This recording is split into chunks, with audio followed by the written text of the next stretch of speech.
அழகான கிராமத்துல ஒரு விவசாயியோட பண்ணையில ஒரு ஆடு இருந்துச்சு. அந்த ஆட்டுக்கு 3 குட்டிகள் இருந்துச்சு. தினமும் அதோட குட்டிகளை பார்த்து அது ரொம்பவே கவலைப்பட்டுச்சு. ஏன்னா அந்த கிராமத்துக்கு பக்கத்திலேயே ஒரு பெரிய காடு இருந்துச்சு. அந்த ஆடு ஏன் பயந்துச்சுன்னா, அந்த காட்டுல இருக்க மிருகங்களால தன்னோட குட்டிக்கு எந்த ஆபத்தும் வரக்கூடாதுன்னு நினைச்சது. அதனால அதை நினைச்சு ரொம்ப கவலையா இருந்துச்சு.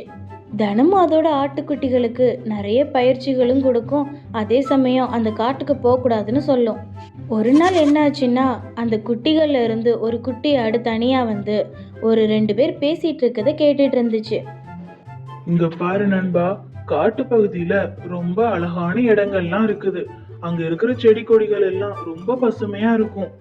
அதை கேட்டுட்டு இருந்த அந்த குட்டி ஆடுக்கு உடனே காட்டுக்குள்ள போய் அந்த பசுமையா இருக்க செடி கொடியில எல்லாம் சாப்பிடணும்னு தோணுச்சு. அம்மா சொன்னது மீறியும் அந்த ஆட்டுக்குட்டி காட்டுக்குள்ள போச்சு.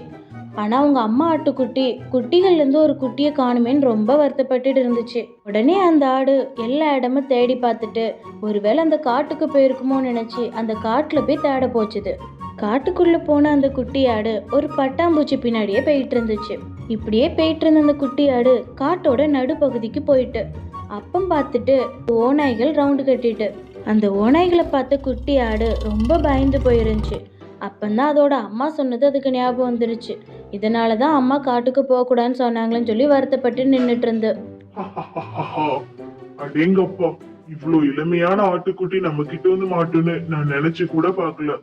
பாத்தீங்களா நண்பர்களே, நம்ம எதிர்பாராத உணவு இப்ப கிடைக்க போகுது. இத நம்மளே வச்சு சாப்பிடலாம். எனக்கு நேத்து பர்த்டே இல்ல, அதனால இந்த ஆட்டுக்குட்டி எனக்கு பரிசா கிடைச்சிருக்கு.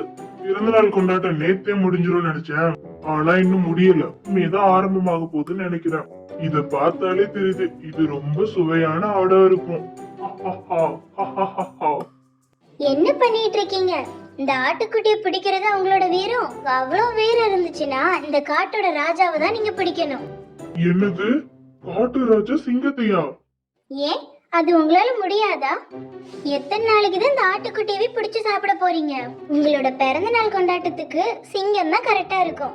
என்னோட குட்டியை சாப்பிட்டுட்டு உங்களுக்கு என்ன கிடைக்க போகுது? உங்களோட பசி இதுல ஆறி போயிருமா என்ன?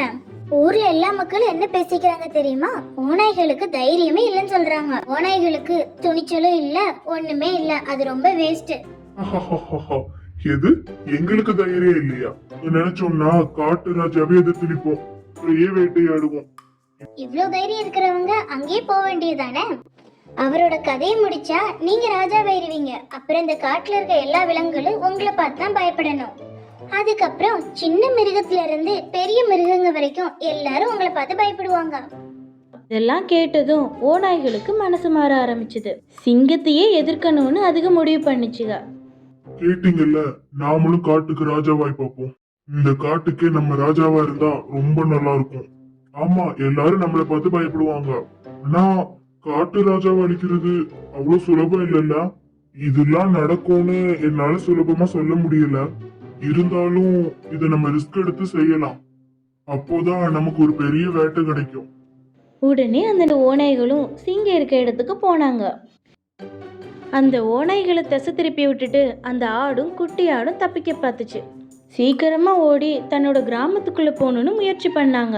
ரொம்ப தூரம் ஓடினால அந்த ஆடும் ஆடுக்குட்டி ரொம்ப சோர்வாகிட்டு அந்த பக்கமா திடீர்னு காட்டு ராஜா வந்துட்டு இருந்தாரு. அவங்கள பார்த்ததும் அவங்க எதிர்க்க வந்து நின்று ரொம்ப கோவமா நின்னாரு. அந்த ராஜாவை பார்த்ததும் அந்த ஆட்டுக்குட்டிக்கு பயம் வந்து அதோட அம்மா கிட்ட போய் நின்னுக்கிட்டு அந்த சிங்கம் ரொம்ப கோவத்தோட பெரிய ஆட்டையும் சின்ன ஆட்டையும் முறைச்சு முறைச்சு பார்த்துட்டு இருந்துச்சு. என்னாச்சு சிங்கராஜா? எதுக்காக எங்களை முறைச்சு முறைச்சு பார்த்துட்டு இருக்கீங்க? உனக்கு தெரியாதா? நீ தானே அந்த ஓநாய்களை என்கிட்ட அனுப்பிச்சு வச்சது. அவங்களோட நிலைமை என்னன்னு தெரியுமா இப்போ? அத விடுங்க, உங்க மனைவி சிங்கம் எப்படி இருக்காங்க? அதை எதுக்காக நீ கேக்குற? ஆமா, போன டைம் இந்த காட்டுக்கு நான் பிக்னிக் வந்தப்போ உங்க மனைவி ரொம்ப நண்பர்களாயிட்டாங்க. அதனாலதான் அவங்கள நான் கேட்டேன். அவங்க கண்டிப்பா என்ன ஞாபகம் வச்சிருப்பாங்க. அவங்களுக்கு என்னையும் என்னோட குட்டிகளையும் ரொம்பவே பிடிக்கும். அவங்கள நான் ரொம்ப கேட்டதா சொல்லுங்க. முடிஞ்சா நான் அடுத்த தடவை அவங்கள வந்து பாக்குறேன்னு சொல்லுங்க. நீ சொல்றது எல்லாமே உண்மைதானா? அதான், இப்ப நீங்க எங்களை ஏதாவது பண்ணினீங்கன்னா உங்க மனைவி உங்ககிட்ட கோச்சிப்பாங்க. அவங்களுக்கு பிடிச்சவங்கள நீங்க தானே பத்திரமா பாத்துக்கணும். இல்லனா இப்ப நீங்க எங்களை கொன்னு சாப்பிட போறீங்களான்னு நீங்களே முடிவு பண்ணிக்கோங்க. உங்க மனைவியோட கோவத்துக்கு ஆளாக போறீங்களா? அவங்க ரொம்ப நல்லவங்க. கண்டிப்பா நீங்க இந்த நோக்கத்தோட வந்தது அவங்க ஏத்துக்கவே மாட்டாங்க. இப்படி நீங்க எங்களை பேசுனதே அவங்களால தாங்கிக்கவே முடியாது. அப்புறம் உங்க மனைவி கிட்ட நீங்க தான் வாங்கி கட்டிக்கணும். இப்போ உங்களை நம்புறேன். நல்ல வேளை இது என்கிட்ட முன்னாடியே சொல்லிட்டீங்க. இல்லன்னா நான் ஒரு வழி ஆயிருப்பேன்.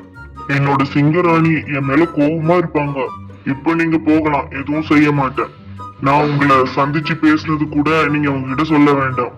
இந்த கதையை நம்பிட்டு ராஜாவும் அங்கிருந்து புறப்பட ஆரம்பிச்சாரு. அந்த காட்டு ராஜாட்ட இருந்து தப்பிச்சுட்டு அந்த 2 பேரும் வேகமா ஓடிக்கிட்டு இருந்தாங்க. தன்னோட கிராமத்தை நோக்கி இன்னும் வேகமா ஓட ஆரம்பிச்சாங்க. அப்போ என்னாச்சுன்னா அந்த வழியா சிங்கராணி வந்தாங்க. சிங்கராணியை பார்த்ததும் ஆட்டுக்குட்டிக்கு மறுபடியும் பயம் வந்துருச்சு. சிங்கராணியை பார்த்த பயத்துல அந்த ஆடு மறுபடியும் அது அம்மா கிட்ட போய் ஒளிஞ்சுக்கிட்டு, அடேங்கப்பா, உங்க 2 பேரையும் வேட்டையாடி சிங்கராஜா கிட்ட கொண்டு போனா அவர் ரொம்பவே சந்தோஷப்படுவாரு. என்னது? நாங்க சிங்கராஜாவோட நண்பர்கள். நீங்க எங்களை வேட்டையாடணும்னு நினைச்சது அவருக்கு தெரிஞ்சுனா என்ன நடக்கும்?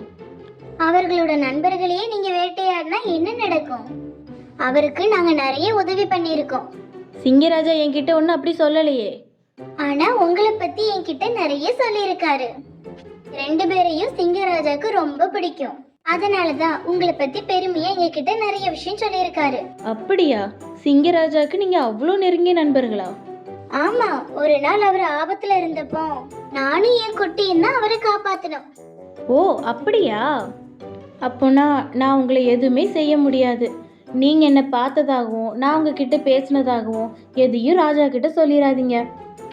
ஆட சொன்ன இந்த கதையை நம்பிட்டு சிங்கராணியும் அங்கேருந்து போகிட்டு, நல்ல வேளை தப்பிச்சோன்னு நினச்சிக்கிட்டு அம்மா ஆடும் அந்த குட்டி ஆடும் திருப்பி அங்கேருந்து ஓட ஆரம்பிச்சுதுங்க. அங்கேருந்து ஓட ஆரம்பித்தவங்க இடையில எங்கேயுமே நிற்கலை. கடைசியாக அவங்க வீட்டுக்கு வந்து சேர்ந்துட்டாங்க. வந்ததுக்கு அப்புறமா அதோட மற்ற குட்டிகள்கிட்டையும் ஜாக்கிரதையாக இருக்கணும்னு சொல்லிச்சு. அம்மா, நீங்க காட்டுக்குள்ள போனதும் நாங்க ரொம்ப பயந்துட்டோம். நாங்களும் வரலாம் நினைச்சிட்டு இருந்தோம். அப்படிலாம் வந்திருக்க கூடாது. நான் போனதே தப்பு. நான் போனனால தான் என்ன காப்பாத்த அம்மா வந்தாங்க. இனிமே நாம அம்மா சொல்றதை கேட்டு நல்ல பிள்ளையா இருக்கணும். அப்படினா அம்மா தான் உன்னை காப்பாத்தி கூப்பிட்டு வந்தாங்களா? இங்க பாருங்க பிள்ளைகளா, நம்மளை சுத்தி நிறைய ஆபத்துகள் இருக்குது. ஆனா நம்ம அதிலிருந்து இருந்து ரொம்ப ஜாக்கிரதையா இருக்கணும். அதுக்கு கிட்ட இருந்து நம்மளை காப்பாத்திக்க தெரிஞ்சுக்கணும். ஆபத்து வந்துச்சுன்னா பயப்படக்கூடாது. புத்திசாலித்தனமா யோசிக்கணும். அதுக்கு கிட்ட இருந்து நம்மளை காப்பாத்திக்கணும். அதுக்காக நம்மளால முடிஞ்ச அளவுக்கு முயற்சி பண்ணணும். எதிரிங்க முன்னாடி நாம பயந்துட்டோங்கிறத காமிச்சிக்கவே கூடாது. இந்த மாதிரி புத்திசாலித்தனமாக எப்படி இருக்கணும்னு அதோட பிள்ளைகளுக்கு சொல்லி கொடுத்துட்டு இருந்துச்சு.